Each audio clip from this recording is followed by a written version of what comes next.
রিজিক আল্লাহ এইভাবেই দিবে। কিভাবে দেখেন, আপনারা ইউটিউবে সার্চ দিলে মনে হয় পাবেন। একটা প্রতিবন্ধী, ছোট্ট একটা প্রতিবন্ধী ছেলে, আমি গত কয়েকদিন আগে দেখলাম, ছেলেটা কথা বলতে পারে না, মাদ্রাসায় পড়ে, আলিফ বাতা পড়তে পারে না। এই ছেলেটা হজ করে আসছে। সার্চ দেন পাইবেন। ওকে নিয়ে একটু হুজুরের একটু তামাশা করে বা মানুষকে একটু করে, দেখছেন কিনা জানি না।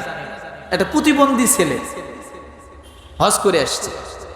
আর একটা শুনেছিলেন ওই যে জাতীয় মাছ পাঙাশ মাছ, শুনছিলেন কি? ওই পিচ্ছি হজ করে আসছে। আল্লাহ যদি দেয় আপনি কল্পনাও করতে পারবেন না।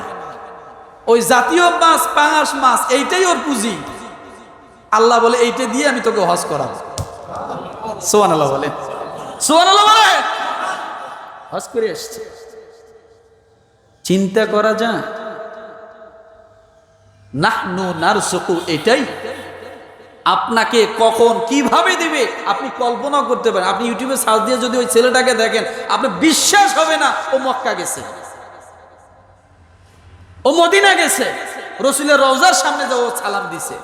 আপনার মনে হবে না, কিন্তু আল্লাহ এটা করছে। হয়তো আমি এমনি বললে বিশ্বাস হতো না, প্রমাণ তো বললাম যে দেখে নেবেন। একেবারে প্রতিবন্ধী ছেলে, আলিফ বাতা বলতে পারে না, ওই ছেলে হজ করে আসছে। আল্লাহ তো ওকে ওইভাবেই নিবে। আপনার চিন্তার বাইরে, আপনার দেমাগের বাইরে, আপনার বুদ্ধির বাইরে, জ্ঞানের বাইরে হয়ে যাবে। আপনার জ্ঞানের যেখানে শেষ, আল্লাহর সেখান থেকে শুরু। অনেকে যুক্তি দিয়ে ইবাদত খোঁজে, অনেকে যুক্তি দিয়ে আল্লাহকে খোঁজে, অনেকে যুক্তি দিয়ে বিভিন্ন ইসলামের দিক নির্দেশনাগুলো চিন্তা চেতনা করে। কোনো যুক্তি চলে না, কারণ যুক্তি হলো শয়তানের কাজ। কার কাজ? আপনি যত যুক্তি খুঁজবেন, ওর বিপরীত আর একটা যুক্তি দাঁড় করানোর ব্যবস্থা থাকবে। থাকবে কি থাকবে না? এই জন্য রব্বুল আলামিন ডাক দিয়ে বলেন, লা নাসআলুকা রিজকা নাহনু নারযুকুকা। আল্লাহ বলেন আমি আপনাকে রিজিক দিব, আপনার কাছে আমি রিজিক চাই না। কেমন রিজিক দিবেন?